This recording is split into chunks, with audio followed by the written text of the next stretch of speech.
Всем привет!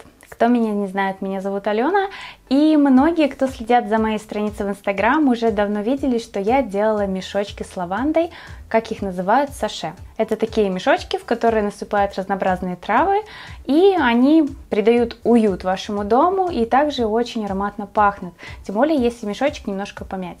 Но для того, чтобы использовать и делать такие мешочки, ваша трава, я могу ее назвать так, цветы, которые вы будете использовать, должны очень хорошо высохнуть. У моей хорошей знакомой перед домом росла лаванда, и в этом году я просто напоролась на нее, и в июне я срезала себе букетик, я вам его уже в своем инстаграм показывала. Мы его, кстати, в следующем видео тоже будем декорировать, я вам покажу, как это красиво и просто сделать.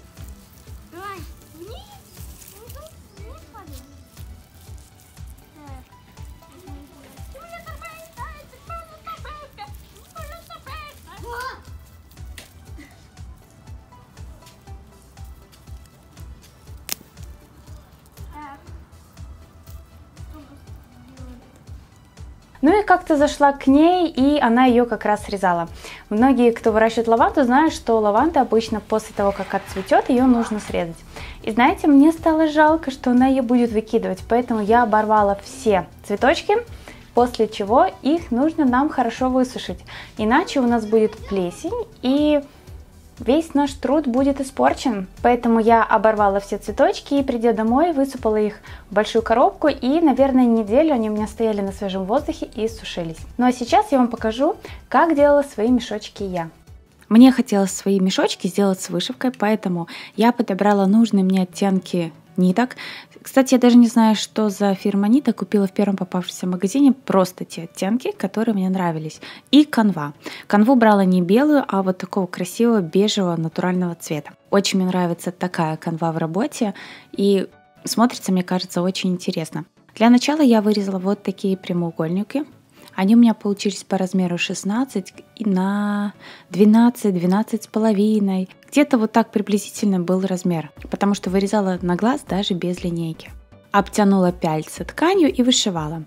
Также я в интернете нашла картинки с лавандой, именно маленькие картинки. Ссылку на них я вам тоже оставлю в описании. И вышивала. Не спрашивайте, как я вышивала по черно-белому рисунку.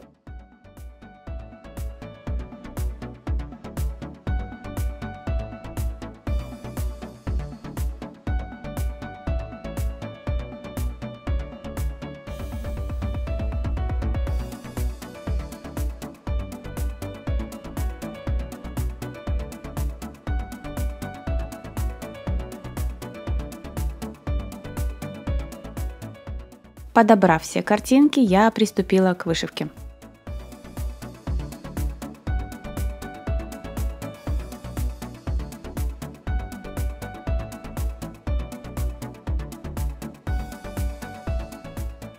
Вышивала свои картинки я снизу, для того, чтобы сверху, когда мы стянем наш мешочек, у нас все-таки был виден рисунок.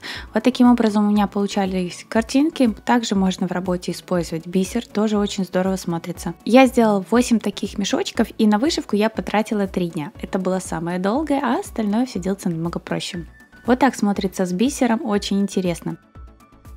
После того, как я вышила все свои картинки, я приступила уже к оформлению самих мешочков. В первую очередь я их разутюжила. И знаете, что самое главное? Дырочки, которые есть на канве для вышивки, они идут очень ровными полосками. При раскраивании ткани, отрезании кусочка вам в магазине, никогда никто не смотрит на эти квадратики. Поэтому у нас отрезки получаются разные. Я думаю, это видно уже на картинке, поэтому каждый свой прямоугольник я начала выравнивать. И по итогу они у меня отличались буквально на пару миллиметров.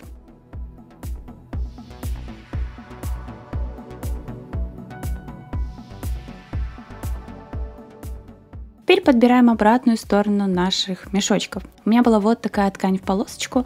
И знаете, при выкраивании любого изделия нам нужно соблюдать нить основы. Это та нить, которая не тянется. У меня по итогу не получилось так, потому что кусочки ткани, которые у меня оставались, они были после выкраивания одежды. Поэтому все эти маленькие кусочки я выкроила по размеру так, как у меня получалось.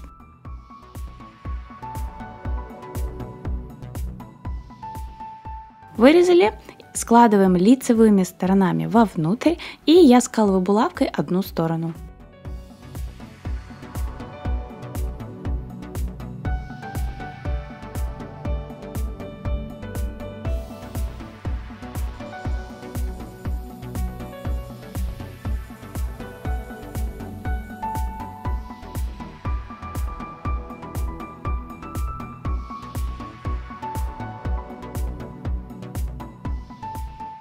после чего мы сшиваем. И сшиваю я только одну сторону.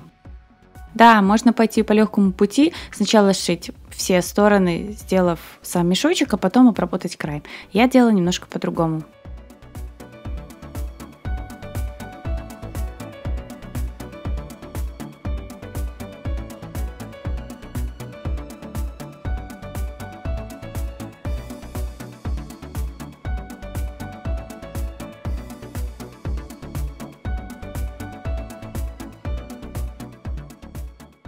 И так я делаю со всеми своими заготовками. После чего опять беру в руки утюг, заутюживаю. И нам нужно сверху подложить где-то на миллиметров 7. Где-то так, можно чуть больше, можно чуть меньше.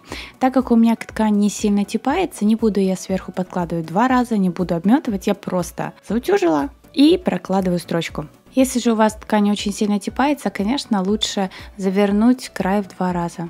Или обметать. Но вы уже смотрите по вашей ткани. И тем более, если ваш мешочек, как и мой, на данный момент будет лежать у вас где-то просто возле кровати или на какой-то полочке, вы с ним играться все-таки никто не будет, то ваш мешочек будет в хорошем состоянии очень долгое время.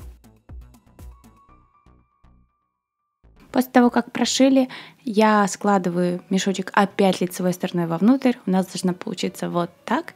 И уже сшиваю 2 оставшиеся стороны.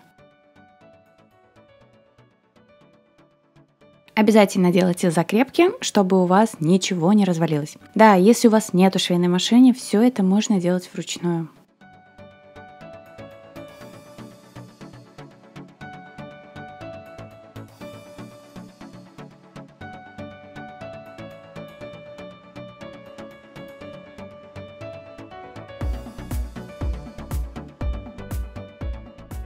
Выворачиваем, и в принципе наш мешочек готов.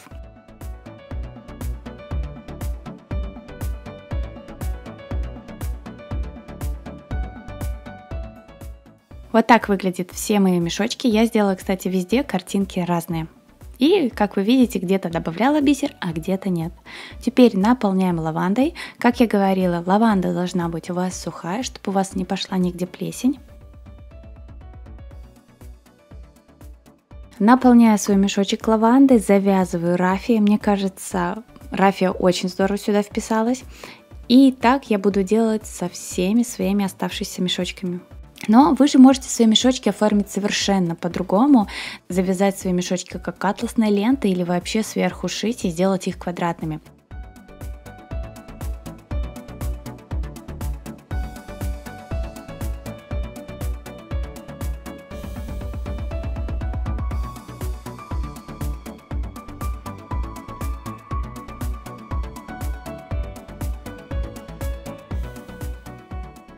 У меня получается вот такой мешочек.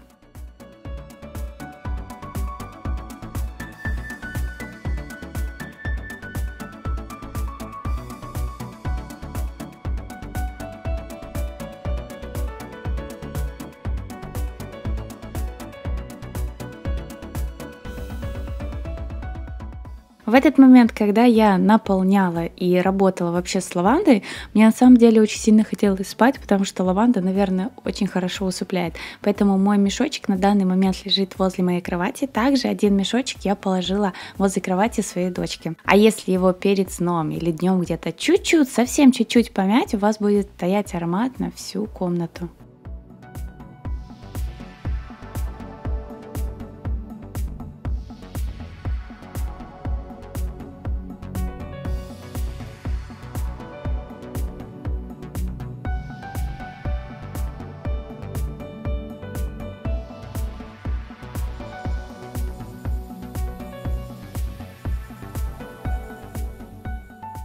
Ну и вот, вся моя красота. У меня еще осталось немножко лаванды. Лаванду я буду использовать в чай.